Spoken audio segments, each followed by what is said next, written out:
Hi children, this is Teacher James and this is our topic is about notation. So, good day children.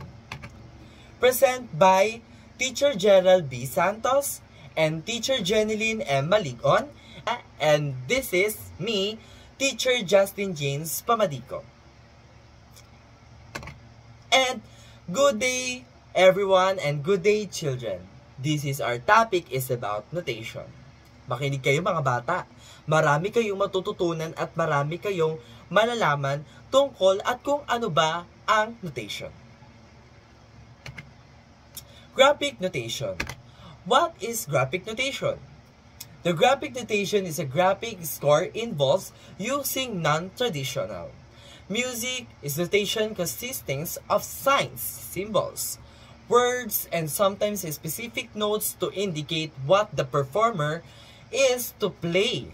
The graphic notation is what developed in the mid-20th century as a way for composers to more freely and express expressions, their musical ideas and performers to more freely interpret them. So, significant composers of these styles were John Cage and George Crumb and Christoph and Penderecki and Carl Tans and Tak Hansen. And the graphic notation can be used to explore vocal sounds and introduce instruments and prepare students for more traditional forms of musical notation. Okay, mga bata, naintindihan nyo ba? This is our about of graphic notation. And let's proceed is about topic movable musical notation for little children. Okay, this our topic is movable musical notation for little children. So this is I ti ti ta ti ti ta ta ta ta and rest.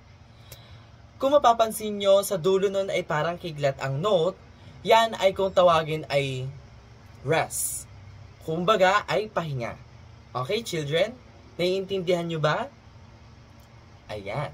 Here's a fun way to count out the musical rhythm, Montessori style. So, meron pa tayong mga next na ilalabas na about of notation. Okay, children? Okay. Children, what is this? So, this is a ta or can be called a quarter note. Right? And children, what is this? This is a TT or can be called as 8th note. Right? The next one is stick notation. The stick notation is ta, ti, ti. And this is our stick notation. Right? Is it? Ta, ti, ti. Ayan. Sabayin nyo ang aking mga palakpak mga bata. Sundan natin ang notation, ang stick notation na nakalagay sa ating topic. Ti, ta, ti, ti. Okay? This is our notation, stick notation. Okay, children, are you ready? Okay, get a paper and exercise this, children. Okay, children, draw the chorus of Rain, Rain, Go Away in stick notation. Okay, mga bata, sundan nyo ko sa isang awitin sa pamamagitan ng paggamit natin ng isang palakpak na itinuro ko sa inyo na about sa stick notation na ta, ti, ti. Natatandaan pa ba ang aking tinuro kanina? Okay mga bata, awitin natin ang awiting Rain, Rain, Go Away sa pamamagitan ng samahan natin ng palakpak. Naalala nyo ba ang tinuro ko sa inyo sa stick notation na may palakpak na ta, ti, ti? Okay? Ta, ti, ti. Kapag may isang quarter note, ito ay isang palakpak lamang. At kung ito ay 8th note, ito ay may dalawang palakpak. Kaya mga bata, sundan niyo ako sa aking awiting Rain Rain Go Away na may kasamang palakpak. Are you ready, children? Okay. Rain, rain, go away, come again another day. Little Johnny wants to play, rain, rain, go away.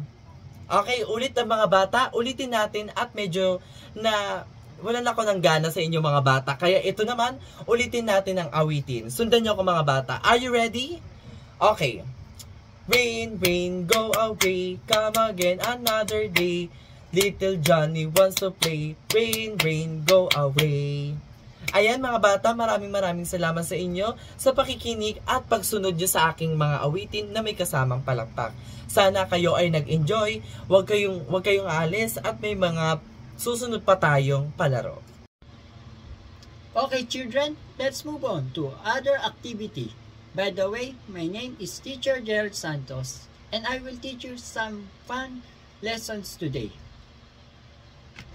Introduction of basic musical instruments. As you can see children, there is a violin, classical guitar, ukulele, and a grand piano. Choose your musical instruments. Okay children, write the tunes of Rain Rain Go Away according to your choosing instruments. Example, note C, D, E, F, and G.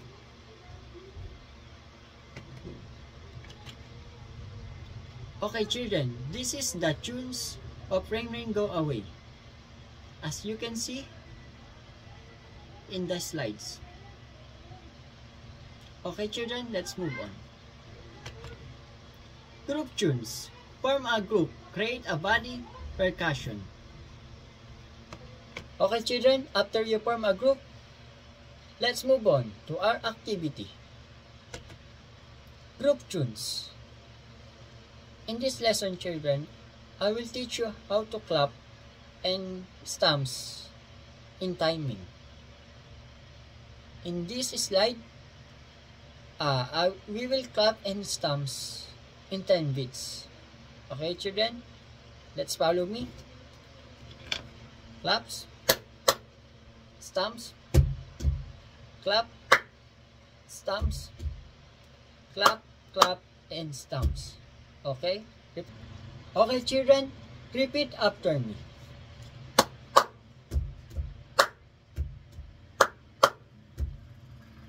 Okay children, if you get it, let's move on to another example. In this activity, the stamps and clapping in 10 beats as a rest. Okay? I will demo it. Clap, stamps, rest, stamps again, clap, clap again, and rest. Okay, repeat after me.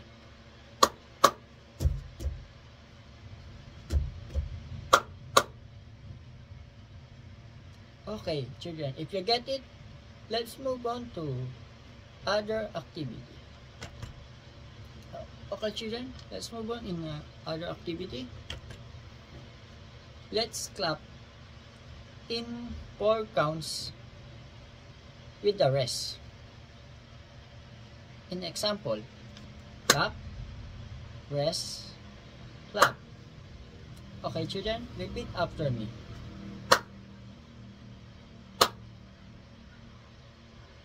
Okay children, let's move on to other example. Okay children, as you can see in the slide, we will clap in 8 counts with rest. In example, clap, rest of 1 beat, clap, clap, clap, rest in 6 beat, 7 beat, and 8 beat. Okay children, repeat after me.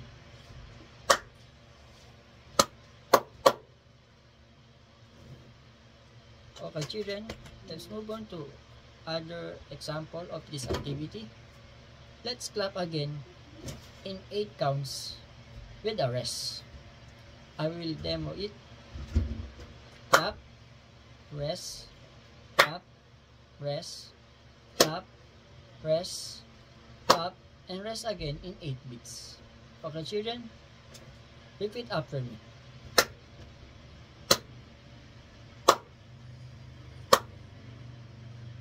If you get it, let's move on to other activity. In this activity, I will introduce you Teacher Jangeline Maligon. She will be your teacher in this lesson. Children, let's move on in another activity. By the way, my name is Teacher Jangeline Maligon. Children, are you ready? Let's clap and sing together. The song something from Patty Page. And the title is, How Much Is That Doggy in the Window? How much is that dog in the window? The one with the ugly tail. How much is that dog in the window? I do hope that dog is for sale. Yes, and children, write and annotate the song and sing. Children, write and annotate the song and sing. In these slides, we will sing the song Prairie Jockeys. Okay, let's begin. Prairie jockeys, Normie boos, sonoros matenis, din din don, din din don. Children, write your name using stick notation.